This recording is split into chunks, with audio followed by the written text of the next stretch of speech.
Hi y'all, it's Will again. In our last video, we talked a little bit about a simple strategy to start improving your health, and that is prioritizing nutrient-rich foods. But now I'd like to talk about two major objections to putting that into your life: time and money. Eating well usually means we have to dedicate a little more time or a little more money, but it doesn't have to be a lot. I know this from personal experience because for the past few years I've spent a lot of time working 60 to 80 hour weeks, making little more than a living wage. So I've had to learn how to eat well without burning through my entire paycheck or living in my kitchen. So let's talk about cost first. Quality ingredients are often a little more expensive, but they don't have to destroy your bank account. The Environmental Working Group's Good Food on a Tight Budget shopping guide is a great resource to help teach you how to maximize nutrients without spending too much. I don't agree on all of their recommendations, notably on some of their fats or proteins, but it's still a good starting point, especially to teach you which vegetables are better to prioritize. The simplest thing is to just try and eat a variety of whole foods. The more colors, more variety you get, the better your diet will be for your system. I'm a huge proponent of high quality ingredients, but any whole food is almost always better than a package. So if you're eating meat, eggs, vegetables, fruits, you're already on a healthier path than the drive-thru. If you can't afford organic, it's not the end of the world. Non-organic vegetables are still healthier than a frozen dinner or a fast food drive-thru lane. And then the other primary objection when we're discussing quality food is time. And you probably will spend a little more time if you're trying to eat well, because unless you can afford to hire a private chef, you will likely need to cook. And cooking is just not as fast as an empty drive-thru lane or a TV dinner, but it doesn't have to consume your whole day. I mean, Rachel Ray made a career showing us how to cook dinner in less than 30 minutes. And so one way to do it is sheet pan dinners or like skillet meals.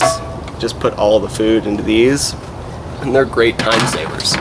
And they make great food. You can also spend an hour on our weekend pre-cooking a ton of food, and then you assemble that in a variety of different ways throughout the week.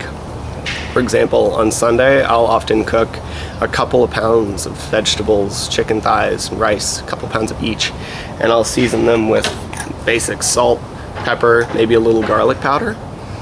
And then throughout my week, I'll make different foods combining those ingredients. So if I'm craving Mexican on Monday, I'll reheat everything with the addition of some cumin, oregano, chili, canned tomatoes, and cheese. And then if I'm feeling Indian food on a Wednesday, I'll make a simple sauce out of plain yogurt, curry powder, mint, and cilantro, and then I'll reheat the chicken in the sauce. I'll just serve both over the rice. So I put in like most of the work in an hour or so over the weekend, and then dinner only takes 10 to 15 minutes during the week. And you can bring a laptop into the kitchen or get your kids to help. That way you can cook watching your favorite TV show or start creating positive family traditions around food.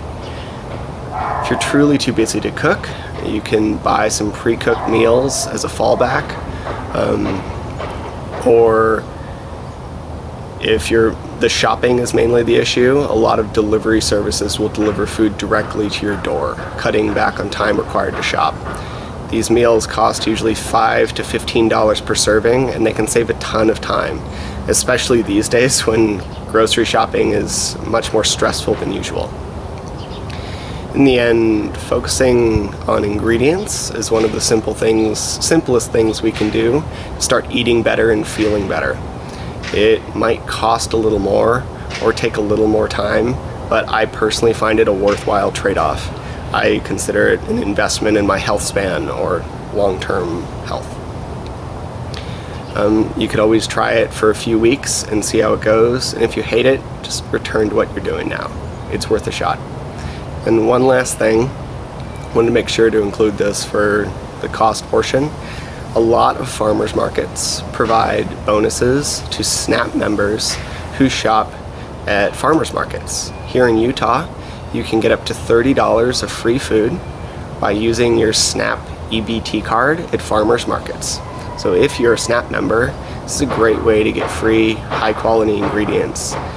You can search SNAP Double Up Food Bucks or follow one of the links provided to see where you can take advantage of these benefits.